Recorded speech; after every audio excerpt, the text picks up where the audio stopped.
വിശുംസിഹായിയെ സ്തുതിയായിരിക്കട്ടെ. വിശുദ്ധ ലൂക്കാ അറിയിച്ച സുവിശേഷം 1-ാം അധ്യായം 66-ാം വാക്യം. കർത്താവിന്റെ കരം അവനോട് കൂടെ ഉണ്ടായിരുന്നു. സ്നാപക യോഹന്നാനെ കുറിച്ച് പറയുന്ന മനോഹരമായ വാക്കുകൾ അല്ലെ. അവനെപ്പോഴും ദൈവ സംരക്ഷണത്തില് വളർന്നു വന്ന വ്യക്തിയാണ്. നമ്മളൊക്കെ വളരേണ്ടത് ഇതേ സംരക്ഷണത്തിലാണ്.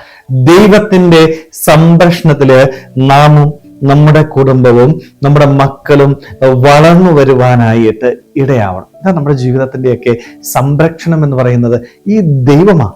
ദൈവത്തിന്റെ കരങ്ങളില് തന്നെ സമർപ്പിക്കാനായിട്ട് നമുക്ക് സാധിക്കണം. യോഹന്നാന്റെ ജീവിതത്തെ കുറിച്ച് പറയുന്ന ഏറ്റവും മനോഹരമായ ഒരു വാക്കായത് അല്ലെ. അവന്റെ കൂടെ ദൈവത്തിന്റെ സംരക്ഷണം ഉണ്ടായിരുന്നു. സ്നേഹമുള്ളവരെ, നമ്മളൊക്കെ ഒന്ന് ചിന്തിച്ച്, നമ്മുടെ കൂടെ ആരുടെ സംരക്ഷണമാണുള്ളത്? ഞാൻ എൻ്റെ ദൈവത്തിന്റെ ഹിതമനുസരിച്ച് അവന്റെ കരങ്ങളിൽ സമർപ്പിച്ച് ജീവിക്കുന്ന ഒരു വ്യക്തിയാണോ? പലപ്പോഴും നമ്മുടെയൊക്കെ ജീവിതത്തില് നാം കൂടുതൽ പ്രാധാന്യം കൊടുക്കുന്നത് ഈ ലോകത്തിനായി പോവുകയാണ്. ഈ ലോകത്തിനും ലോകസുഖങ്ങൾക്കും അടിമപ്പെട്ട് ജീവിക്കുന്ന വ്യക്തികളായിട്ടൊന്ന് മാറുക.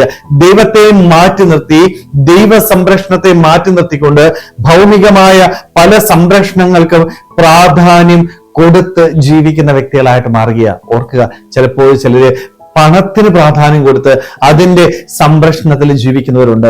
ആരോഗ്യത്തിന് പ്രാധാന്യം കൊടുത്ത് അതിന്റെ സംരക്ഷണത്തിൽ ജീവിക്കുന്നവരുണ്ട്.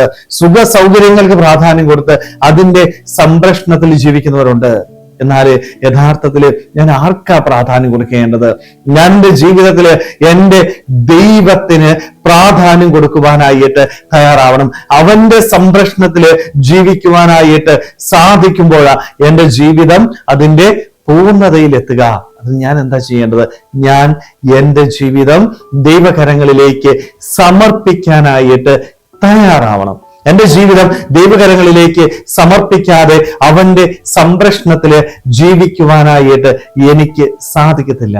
സ്നേഹമുള്ളവരെ, അതുകൊണ്ട് നമ്മളൊക്കെ ഒന്ന് ആത്മശോധന ചെയ്ത് നമ്മുടെ ജീവിതം ദൈവകരങ്ങളിലേക്ക് സമർപ്പിക്കുവാനായിട്ട് നമുക്ക് സാധിക്കുന്നുണ്ട്. നമ്മുടെ മക്കളുണ്ട്, നമ്മുടെ കുടുംബമുണ്ട്.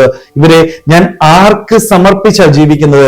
അവരെ ദൈവസന്നിധിയിലേക്ക് നടത്തുവാനായിട്ട്, ദൈവകരങ്ങളിലേക്ക് സമർപ്പിക്കുവാനായിട്ട് എനിക്ക് സാധിക്കണം. കുടുംബത്തില് അപ്പനും അമ്മയും മക്കൾക്ക് ദൈവത്തെ പങ്കുവെച്ചു കൊടുത്താല് ഉറപ്പായിട്ടും അവർ ദൈവത്തിന്റെ സംരക്ഷണത്തില് ജീവിക്കുവാനായിട്ട് തയ്യാറാവും. ദൈവത്തെ പങ്കുവെച്ചു കൊടുക്കാനായിട്ട് പലപ്പോഴും ഇന്ന് കുടുംബങ്ങൾക്ക് സാധിക്കാതെ പോകുന്നു. കുടുംബത്തിന്റെ വലിയൊരു പരാജയം അത്.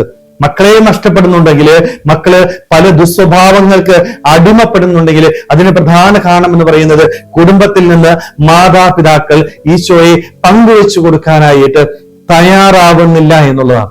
നമ്മളൊക്കെ ഒന്ന് ചിന്തിച്ച, പണ്ട് ദൈവത്തിനായിരുന്നു കുടുംബത്തിൽ ഏറ്റവും പ്രധാനം അല്ലെ.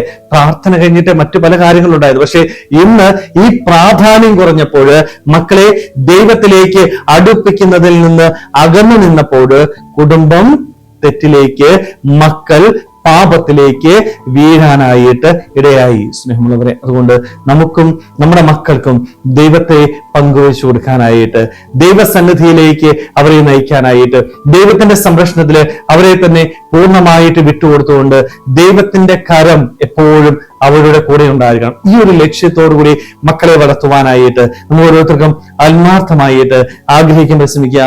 ദൈവം നമ്മളെല്ലാവരെയും സമൃദ്ധമായിട്ട് അനുഗ്രഹിക്കട്ടെ. ആമേൻ.